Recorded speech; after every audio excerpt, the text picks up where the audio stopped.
don't really know, Oscar, why we're talking about this, because it's nothing. I mean, the increase is nothing. What the heck are we all worried about it for? Cancelled the freeze. Yeah, I mean, I take your point. It does feel like a relatively small amount in the grand scheme of things. I think for critics of the government, I imagine even amongst Labour MPs, you know, on the back benches who have to go and sell the new brand, you know, the new government, the new leadership to their constituents, is kind of the latest in the long line of, you know, I wouldn't even say flip-flopping. I think lying is a really harsh term in politics. It does happen, but it's a broken pledge from Keir Starmer. You know, he very proudly used to say, I'm going to abolish tuition fees.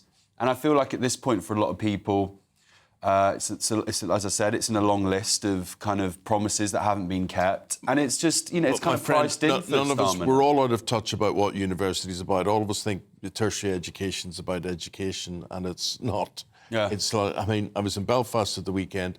Belfast is now a business selling university places in various education institutions around the place.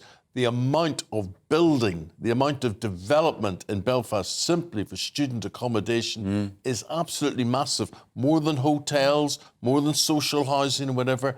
It's all about students, and the fact that Belfast turned into a student city. Yeah, I mean, where I grew up in just outside of Liverpool, and like the regeneration and just the change that's happened there is completely crazy for that very reason. So why is it such good business? I mean, it is business, literally business, that people are coming, they're paying money to be there, restaurants benefit, hotels benefit, nightclubs benefit, pubs benefit, it goes on and on and on, and that's what it is. Well, I had the best time of my life at university. I don't think my university lecturers ever really met me or knew who I was, but I had a very, very good time. And I get why people want to go from a conservative perspective. We talked down kind of New Labour and Blair's big push for, you know, everyone to go to university. I'm not quite on that kind of wavelength. No, I but think it's interesting you bring that up, because the whole reason I think we're in this position is largely because of that Blair push to get everybody into tertiary education. Too many universities have opened. It's become unaffordable for most British students. They've had to import a huge number of students into this country to prop up these institutions. Then last year we took one look at the net migration figures and we saw that the largest cohort was students. Rishi Sunak put the brakes on all of that, and now all of the universities are going, oh, we're in a complete state, we're unsustainable. So now, guess what? The government's having to increase tuition fees for domestic students. But as you guys hinted out, I'm not quite sure what that extra kind of 250 quid was. I mean, we can, you know, sniff at 250 quid. A lot of young people voted for the Labour Party because they thought that they had their interests at heart. 250 quid's a heck of a lot of money if you're a student. Absolutely. I remember the amount of beans on toast that I had to, like, survive off for months and months. 250 quid actually would have been a godsend. 285. Yeah, you're spot on, actually, as well, when it takes me back to that. But like I said, it's just the latest in a long line. And this is almost strategically, it's almost impressive from Starmer, because I mean, and I hate the word, but his kind of lying, if you like, and actually completely just disregarding promises that he's previously made. Well, there's no mention of it in the manifesto. He gave several, you know, big TV interviews, big moments with the, you know, big broadcasters where he said, you know, I will abolish, it is a pledge, I will abolish tuition fees. And I think strategically for him, why it's quite smart in many ways, people might not want to hear this, it's kind of priced in now. And people used to make that criticism of Boris. You know, Teflon, he'll say one thing, do another, it doesn't really matter. He just kind of sneaks through and no one really... You know, it's priced in now, but after people have already cast their vote. So, you know, a lot of people might have and there's a long old time, and let's knows? see if, you know, Kemi and the Tories can make any headway with that.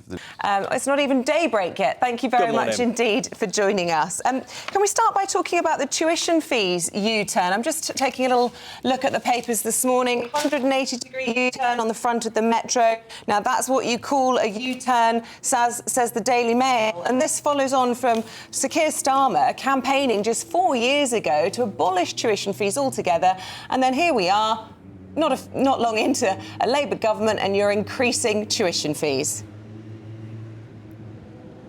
Yeah, I thought that accusation was a bit harsh, actually. To be fair to Keir Starmer, long before the general election, he said that the state of the economy and the state of the public finances meant that Labour couldn't go into the general election promising to abolish tuition fees. And I think people criticised that decision at that time, but to be fair to Keir Starmer, he was upfront with people ahead of the general election, and that wasn't in our manifesto.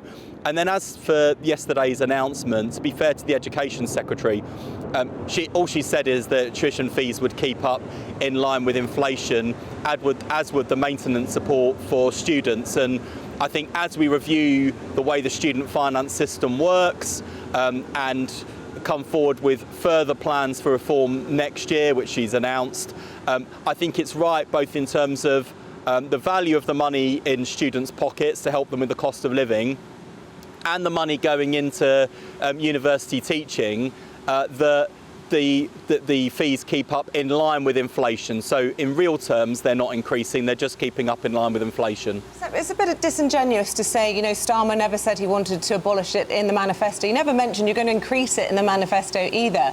There's a Times newspaper sketch today saying Bridget Phillipson knows just what working class kids want. They want to pay more for uni. I mean, they've got a point, haven't they? Many young people voted for Labour. They'll rightly feel betrayed by this, won't they?